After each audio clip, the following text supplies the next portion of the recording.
할렐루야. 예. 절 좀 쳐다보시면 좋을 것 같네요. 역사를 이렇게 우리가 살펴보면 이스라엘이라고 하는 그 민족, 유대인이라고 하는 민족이 참 특이하다는 것을 생각하게 돼요. 이스라엘이라고 하는 나라가 공식적으로 완전히 소멸한 게 AD 70년이에요. 그러니까 한 2000년 거의 뭐 그 정도 오래된 그 전에 나라가 망한 거죠. 사실 이렇게 명목상으로 나라가 망한 거는 그보다 훨씬 이전입니다. 아주 그보다 훨씬 이전에. 그러니까 거의 뭐 이제 BC로 넘어가 가지고 페르시아한테 망했을 때부터 시작을 해야 되니까요. 그렇게 망했는데 AD 70년에는 완전히 나라가 망해가지고 사람들이 다 동네에서 쫓겨나서 전 세계로 퍼져나가요. 당시 이제 유럽이죠. 유럽으로 다 흩어지게 됩니다. 그러다가 이 사람들이 다시 모여서 나라를 세운 게 1948년이에요. 뭐 거의 한 2000년 가까이 1900년 뭐 이렇게 넘게 이 사람들이 흩어져 있었는데 나라를 세웠을 때 그들의 언어가 여전하고 그들의 문자가 여전히 있었어요. 역사상 그런 민족이 있는가 싶어요. 역사를 살펴보면 어떤 민족들은요 한때 엄청나게 힘이 세가지고 막 여기저기 퍼져나가고 큰 제국을 형성했다가 지금은 나라가 없어진 정도가 아니라 그 민족이 없어졌어요. 어디 갔는지 모르겠어요. 다 섞여버리고 동화돼서 사라져버린 그런 민족들도 많거든요. 우리나라만 해도 그 일제 36년 이렇게 겪으면서 지금도 아직도 뭐 그런 걸로다가 얘기가 많이 나오잖아요. 아직도 우리 말투나 이런데 이제 그 일본식 단어들 쓰는 것도 있고 또 그 해방된 지 꽤 됐는데도 불구하고 여전히 옆에 나라하고 이렇게 감정적인 관계들을 갖고 또 우리나라 안에서도 그런 것들로다가 어려움이 있는 경우들이 있지 않습니까? 이거 보면은 정말로 하나님이 특별한 섭리가 있었던 건 아닌가 하는 생각을 하게 돼요. 그런데 이제 성경을 보면 비슷한 일이 성경 안에서도 이렇게 나와요. 이스라엘 민족이 이렇게 한 부족에서 민족으로 성장하는 과정 속에서 그런 비슷한 과정을 겪게 돼요. 그게 바로 이제 창세기하고 출애굽기 사이에 있는 일이에요. 책으로 보면 창세기, 출애굽기가 붙어 있지만 창세기하고 출애굽기 사이의 기간이 몇 년이나 몇십 년이 아니라 거의 400년이 넘는 시간이 있어요. 430년 정도 된다 이렇게 사람들이 얘기해요.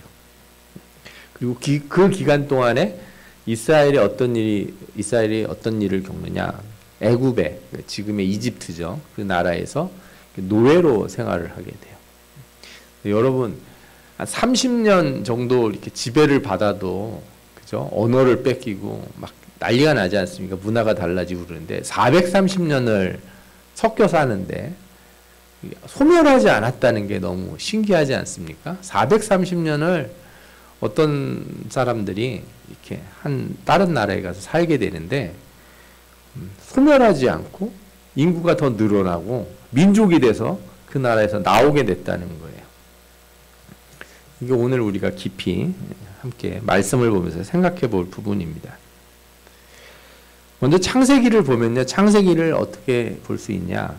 창조에서부터 노아 때까지 이렇게 한 토막을 먼저 볼 수 있고 그 다음에 노아 다음에 이제 족보가 쭉 나오다가 아브라함이라는 사람이 등장하면서부터 아브라함, 이삭, 야곱, 요셉까지 이야기로다가 끝을 맺는 게 창세기예요.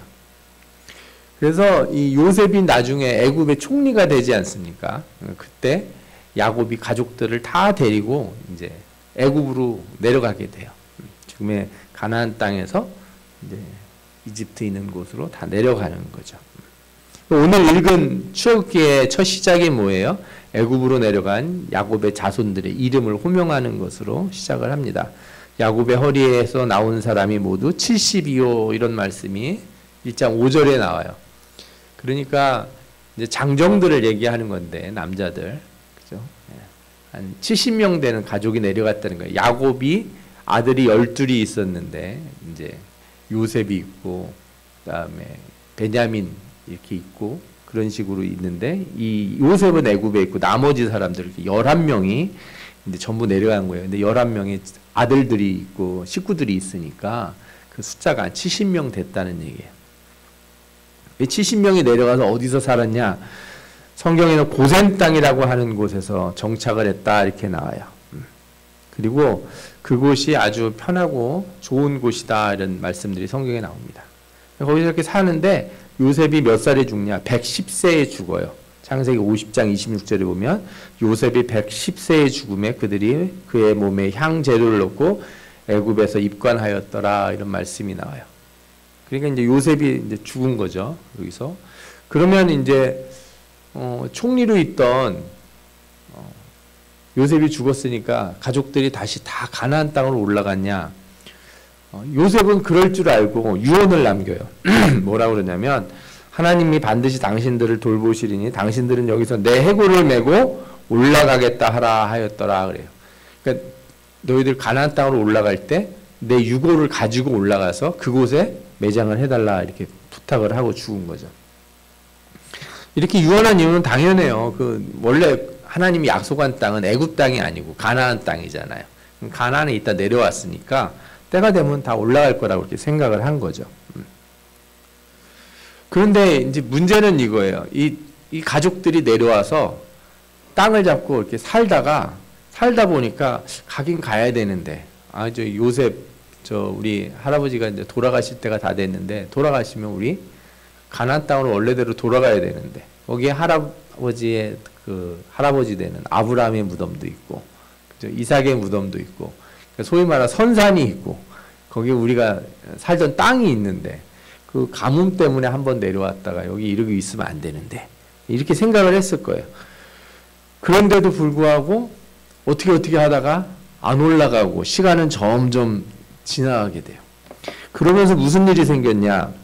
처음에 이 사람들은 총리 요셉의 가족이었어요. 그죠? 특별한 사람들인 거예요. 돌봄을 받고 나라에서도 좋은 땅에 살게 해주던 사람들인데, 그런데 그 뒤로 점점 숫자가 늘어나는데, 그러면서 이 사람들이 이렇게 노예의 자리로 이렇게 점점 변화가 되는 거예요. 처음에는 특별히 대우를 받던 사람에서 지위가 바뀌는 거예요. 쉽게 말하면 양반집 가문에서 상놈집 가문으로 집안이 바뀐다 이렇게 볼 수가 있는 거죠. 요셉이 110세에 죽으면서 자기 아들 에이브라함의 자손 3대를 모았다 하는 말씀이 나와요. 그러니까 증손자까지 보면서 사는 거예요. 그리고 그러면 한번 생각을 해봤어요. 제가 계산을 대충 해봤는데 70명인데 70명이 3대를 지나가면은 한 몇 명이 될 것 같으세요? 지금처럼 결혼 안 하고 애도 하나밖에 안 낳고 그러면 더 줄어들었겠죠, 숫자가. 근데 당시에는 애를 낳아도 엄청나게 낳습니다. 뭐 보통 4-5명은 보통이고 4-5명 낳았다 그러면 그거는 아들들 숫자만 얘기하는 거예요. 딸 숫자는 표시도 안 해요. 그러니까 한 10명 낳는 거는 제가 보면 아마 보통이었을 거다 하는 생각이 들어요.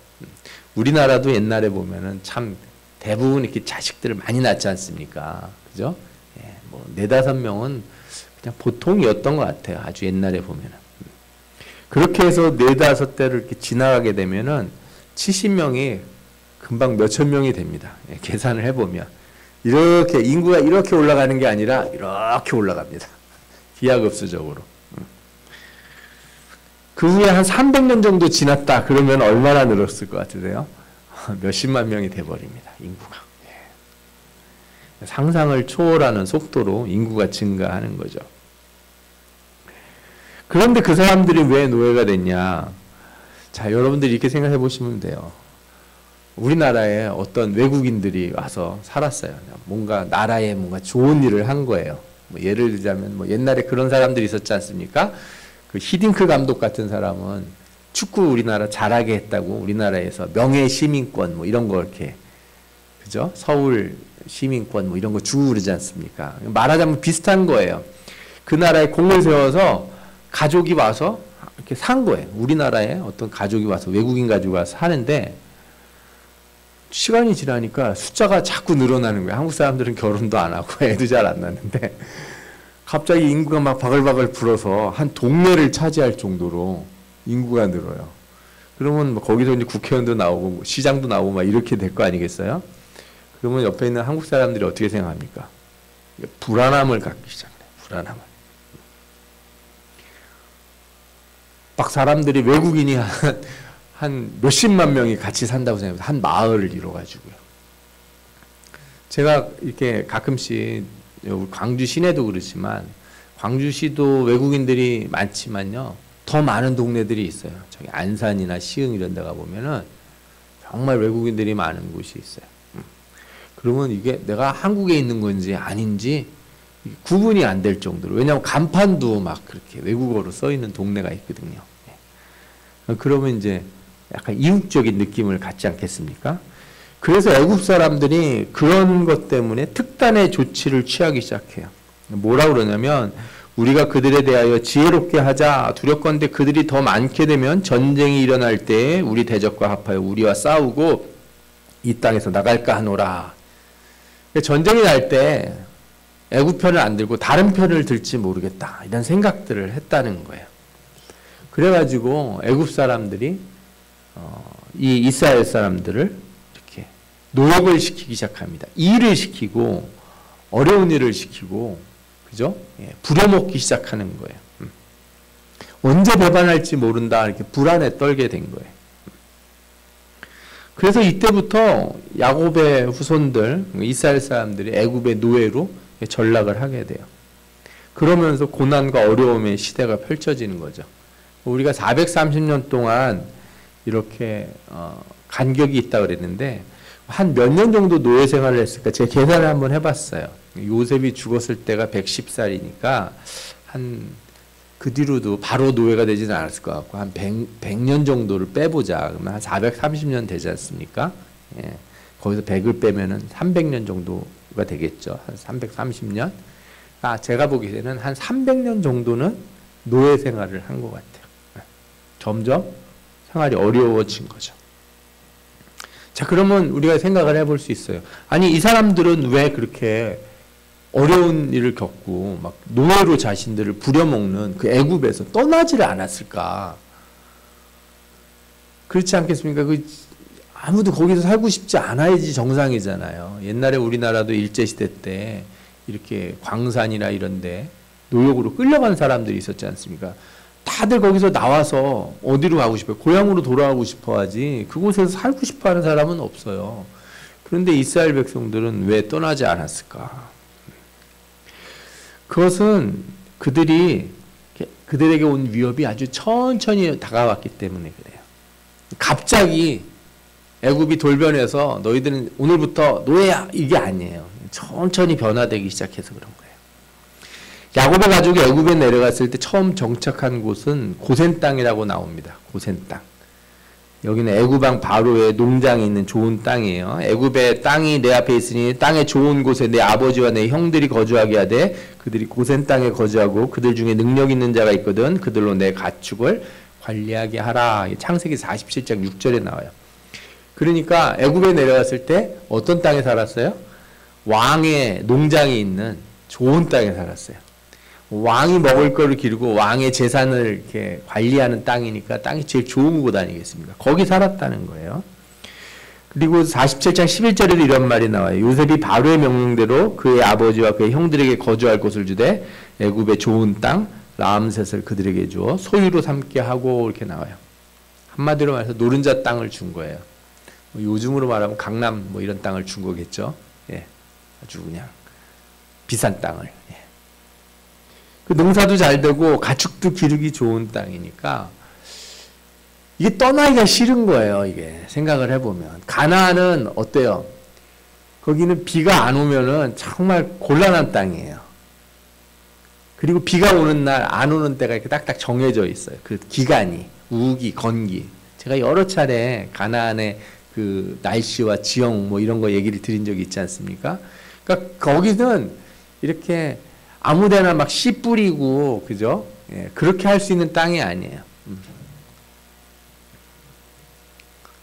그런데 애국은 너무 좋은 거예요. 자기네가 살았던 땅이랑은 아주 질이 달라요. 예. 그러니까 이거를 다 끌고 거기서 막 낳은 양, 소 이런 거 다 몰고서 다시 가나안으로 가기가 이게 쉽지가 않은 거죠. 여기 괜찮은데 우리 조금만 좀 더 살아봅시다 이런 거예요.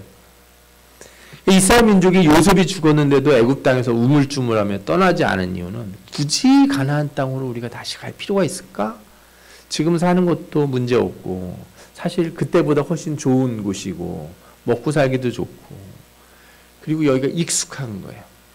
살기 좋다는 게 뭐예요? 익숙하다는 거예요.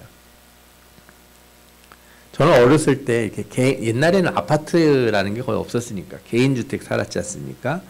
여러분들 기억하시는지 모르겠어요. 옛날에는 이렇게 우물이 있는 집들이 있어서 물 퍼서 막 우물 길러다 먹고 그죠? 이렇게 말하니까 제가 되게 나이가 많이 든 사람처럼 느껴지네요. 그러다가 수도가 들어오는 거예요. 와, 이거 들으니까 그냥 콸콸콸콸 나오네요. 예. 그거 아니더라도 옛날에 연탄 이런 거 이렇게 하다가 가스불 막 이렇게 나오고 그러면 엄청 좋지 않습니까? 편리하고. 여자분들은 세탁기 나왔을 때 정말 편하다고 느끼셨을걸요. 예. 세탁기나 청소기 막 이런 거 나왔을 때. 근데 여러분들이 갑자기 어느 날부터 이제 앞으로 세탁기 쓰지 마시고 저 개울가 가서 빨래 이렇게 하십시오. 그러면은 그 되돌아가기가 쉽지가 않아요. 어지간하면 가지질 않아요. 그래서 단독주택 같은 데 살다가 아파트 가서 사시는 분들이 다시 단독주택으로 못 온답니다. 왜?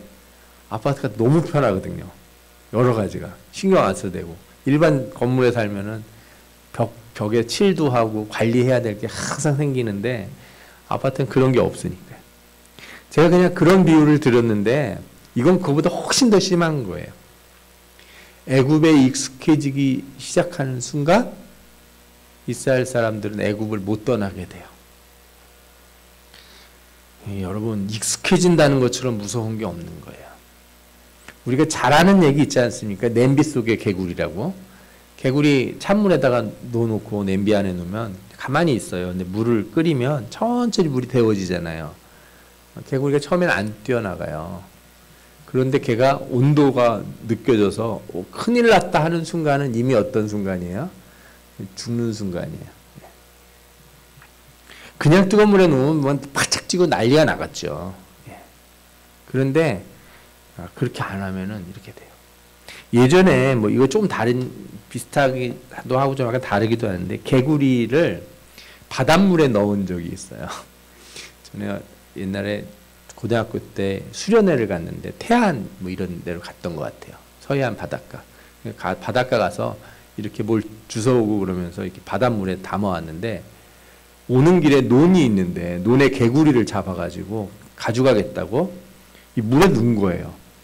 개구리가 어떻게 되겠습니까? 난리가 났습니다. 안에서 뛰고. 왜? 바닷물 짜잖아요. 개구리 몸에서 물이 막 빠져나가요. 수분이 다 빠져나가는 거예요. 얘가 쭉 뻗더라고요. 근데 여러분 개구리를 민물에다가 넣고 있다가 소금을 조금씩 풀잖아요. 개구리가 뛰질 않아요. 천천히 뻗어버립니다. 천천히 팍 뻗어요. 어느 순간인가. 똑같은 거예요. 악이나 죄도 그런 거예요. 악이 처음부터 다짜고짜 우리를 붙들어가는 경우는 드물어요. 여러분들 악령이 막 갑자기 휩싸여가지고 마귀에 사로잡히고 귀신에 사로잡힌 사람들이 간혹 있어요. 그런 사람들이 없는 건 아니에요. 그러나 일반적인 경우 대부분은요. 악은 천천히 우리한테 와요. 발가락을 하나 이렇게 집어넣어서 야, 나 조금만 들어가면 안 돼? 나 발이 너무 시려워서 그러니까 내 발만 좀 어떻게 집어넣게 해줘. 이런 식으로 천천히 들어온다는 거예요. 에덴 동산에서 하와에게 뱀이 말을 걸지 않습니까? 선악과 먹으라고. 선악과 따다가 입에다 막 누면서 빨리 먹어! 이러진 않아요. 성경은 짧게 나왔겠지만 제 생각에는 뱀이 충분히 하와하고 친해지는 동안 같이 있었던 거예요. 말도 건네고 뭐 이렇게 하면서. 예. 그래서 경계심을 완전히 누그러뜨린 뒤에 뭐라 그래요? 너 저거는 왜 안 먹니? 이렇게 물어봐요. 그랬더니 저거 먹으면 죽어. 하나님이 죽는다고 그랬어. 그랬더니 뭐라 그래요? 이상하다. 그거 먹어도 안 죽을 텐데. 내가 알기로는 그거 먹으면 눈이 밝아진다고 그러던데. 아마 하나님이 너네들 그거 먹으면 눈이 밝아지고 지혜로워질까 봐 그래서 못 먹게 하나 보다. 네. 그러면 관심이 가죠. 뭐라고? 아니 신경 쓰지 마. 몰라도 돼. 그렇게 천천히 들어오는 거예요. 악이 처음부터 너 악의 자리로 들어와라 그러지 않아요. 들어오려고 그러면 아니야 여기 오지 마. 여기 끼면 안 돼. 그래요. 우리나라에서 그 했던 유명한 그 드라마가 하나 있었는데 뭐 넷플릭스에서 나왔다는데요. 제가 거기서 보면 그 도박하는 중독을 만들려고 사람을 꼬시는데 처음부터 막 도박의 자리로 불러들이는 게 아니에요. 절대 하지 마세요. 이건 하시면 안 돼요. 이거 좋은 거 아니에요. 자꾸 그러면 그럴수록 사람이 어떻게 돼요? 조금만 더 해볼게. 괜찮아. 그러다 어떻게 돼요? 빨려 들어가는 거예요. 선악과도 그렇게 따먹는 거예요. 창세기 보면 아브라함을 떠나서 소돔과 고모라에 사는 롯의 이야기가 나오는데 거기에 이런 얘기가 나와요. 롯이 소돔과 고모라의 성문에 앉았다 그래요. 성문 틀에, 문짝에. 그 문짝이 틀이라는 게 뭐예요? 세상과 소돔과 고모라의 경계에 있는 거예요. 그러니까 롯은 이 동네가 싫긴 싫은 거예요. 그런데 떠나지도 못해요. 이게 예수 믿는 사람들이 이 세상에 어울려서 익숙해졌을 때 갖는 대표적인 모습이에요. 소돔과 고모라 사람들은 아니에요. 그 사람들처럼 악하게 살지는 않는데 어디에 걸터 앉아 있어요? 성문에 걸터 앉아 있어요. 떠나려고 하면은 애들이 마누라가 못 가게 해요. 아 이거 왜 가냐고 여기 좋은데. 나는 여기가 아닌 것 같아. 그런데 옆에서 자꾸 아 왜 뭐 그냥 이렇게 있어도 돼. 괜찮아. 그러다 보니까 떠나야 되는데 하다가 거기 주저앉는 거예요. 그러다 보면 뭐가 다가오는 걸 몰라요. 멸망과 심판이 다가오는 걸 모르게 되는 거예요. 여러분들 세상에 익숙해지시면 안 돼요. 이게 정말 중요한 거예요. 나쁜 거에 익숙해지시면 안 돼요. 성경에 보면 이스라엘 백성들이 애굽에 익숙해지면서 잃어버린 게 있다 이렇게 나와요. 그게 뭔지 읽어볼까요? 출애굽기 1장 6절에서 7절에 이런 말씀이 나와요. 요셉과 그의 모든 형제와 그 시대 사람은 다 죽었고 이스라엘 자손은 생육하고 불어나 번성하여 매우 강하여 온 땅에 가득하게 되었더라. 아멘. 뭘 잃어버린 거예요? 자신들이 강하다는 걸 잃어버린 거예요. 내가 애굽보다 강하다는 걸 잃어버리는 거예요. 여러분들 코끼리 큰 코끼리 있잖아요. 얼마나 여러분들 코끼리를 가볍게 생각하시면 안 돼요. 우리가 항상 코끼리를 귀엽게 생각하시는데 코끼리가 밀림에서 제일 세요. 아프리카에서 제일 무서운 동물이 뭐예요? 코끼리예요. 코끼리 다음에 하마. 이 둘은 이길 애들이 없어요. 그런데 코끼리를 어렸을 때부터 묶어놓고 사슬에 묶어놓고 때리고 그러면은 코끼리가 어떻게 돼요? 말을 잘 들어요. 사자도 새끼였을 때부터 묶어놓고 패고 먹을 거를 주고 조금만 잘못하면 막 전기로 막 하고 채찍으로 때리고 그러면 어떻게 합니까? 바닥을 탁 치면 사자가 손을 탁 들어요. 코끼리도 어떻게 해요? 채찍을 확 휘두르면 물구나무도 확 서요. 자신들이 사람을 이길 수 있다는 걸 다 잊어버려요. 사육당한 거예요. 사육당한 거. 이스라엘 민족은 요셉이 죽은 후에도 점점 번성하여지고 매우 강하다 그랬어요. 그 뒤에도 이렇게 나오죠. 요셉을 알지 못하는 새 왕이 일어나 애굽을 다스리더니 그가 백성에 이르되 이 백성 이스라엘 자손이 우리보다 많고 강하도다. 숫자도 많고 더 강하다는 거예요. 그런데 이스라엘 자손이 뭘 몰라요? 자신들이 얼마나 강한지, 얼마나 힘이 센지, 자신들이 어떤 사람들인지를 잃어버리는 거예요. 왜? 애굽에 익숙하게 돼서. 그러자 그들에게 뭐가 찾아와요? 고난의 시간이 찾아옵니다. 애굽이 가장 두려워하는 자들이 애굽의 종이 되기 시작을 해요. 정말 이상하죠.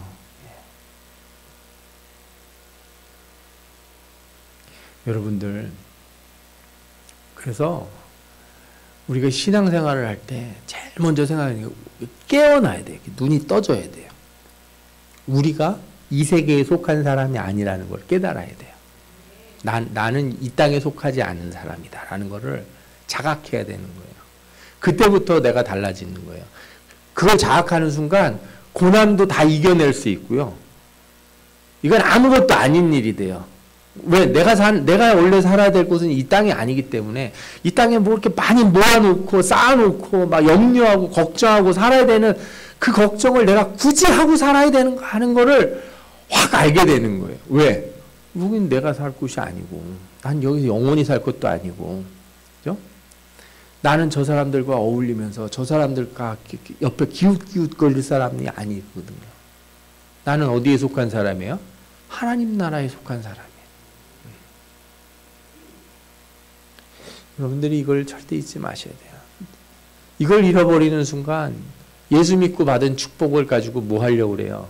세상에 가서 기웃거리는 데 쓰려고 그래요.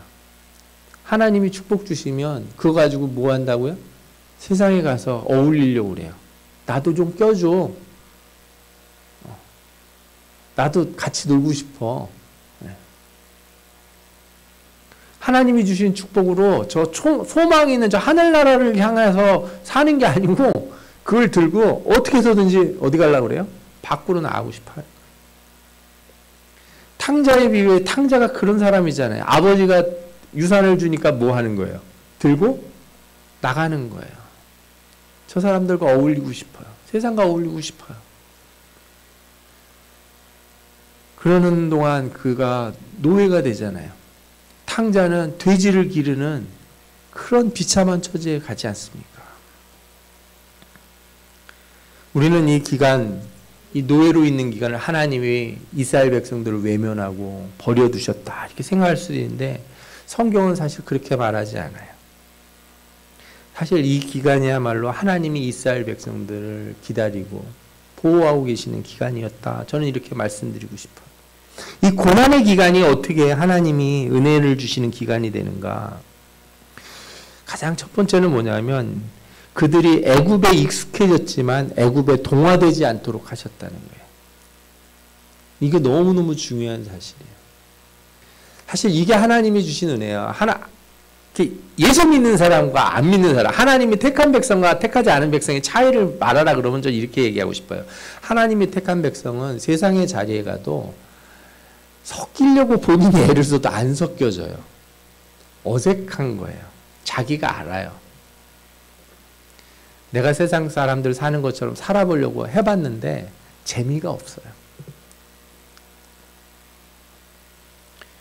개인적으로도 사실은 저는 그런 거를 경험한 것 같아요.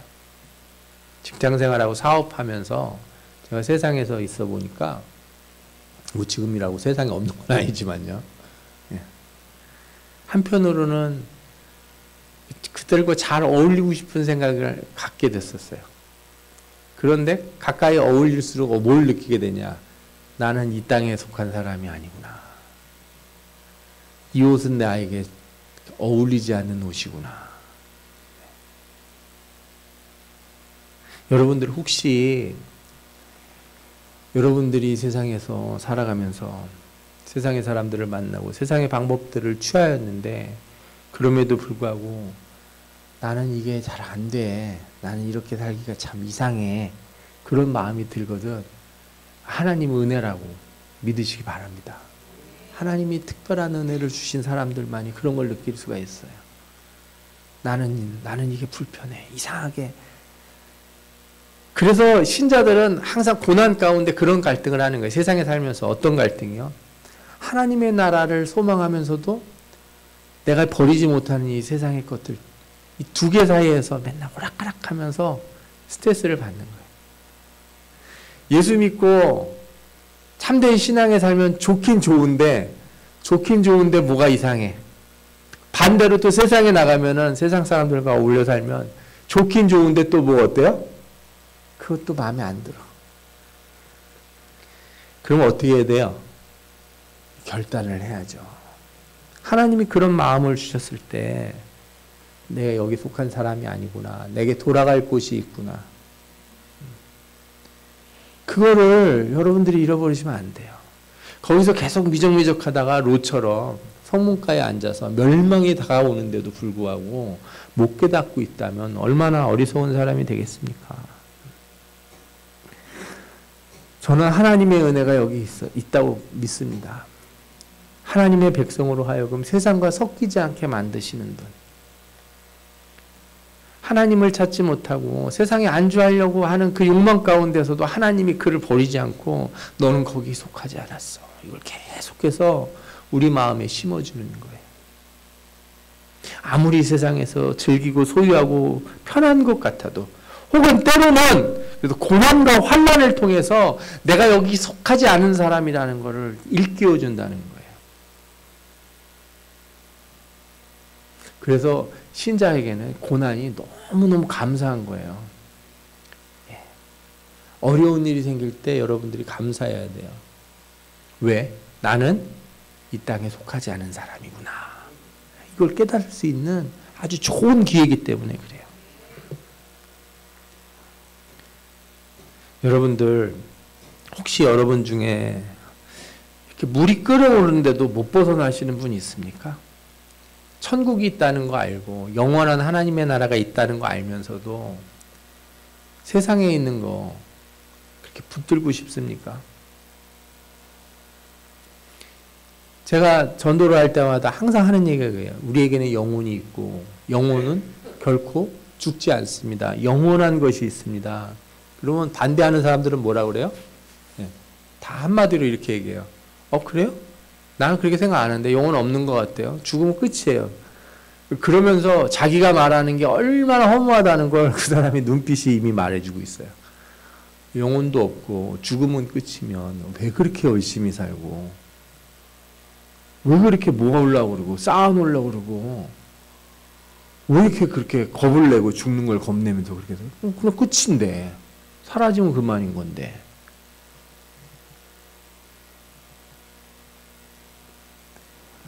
신자는 그걸 알지 않습니까? 여러분도 그걸 안다고요. 영원한 것을 아는 사람들이잖아요.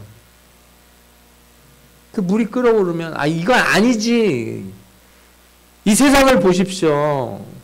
환난과 막 온갖 그 흉흉한 소문들이 들리는 시대 아닙니까? 말세하지만 역사상 지금처럼 어려운 시대는 또 어디서 있겠습니까?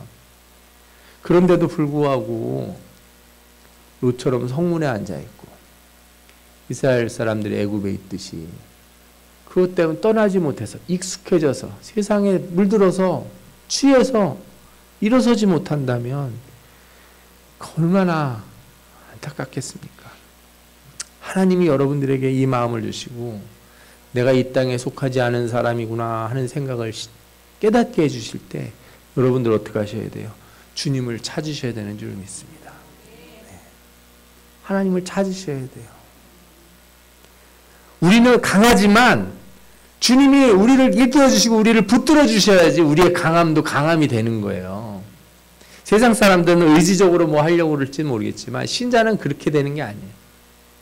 여기서 이스라엘 백성들이 강하다고 성경이 말한 이유는 다른 게 아니에요. 그들이 능력이 좋아서가 아니라 하나님이 그들과 함께 하시고 그들을 구별되게 하시고 섞이지 않게 하시기 때문에 그들이 여전히 강하다 이렇게 말씀하시는 거거든요. 그래서 여러분들이 그걸 아셔야 돼요. 내가 세상과 섞이지 않는다는 게 하나님이 나를 강하게 하시는구나. 내가 세상과 동화되지 않게 하시는 것이 하나님의 능력이구나.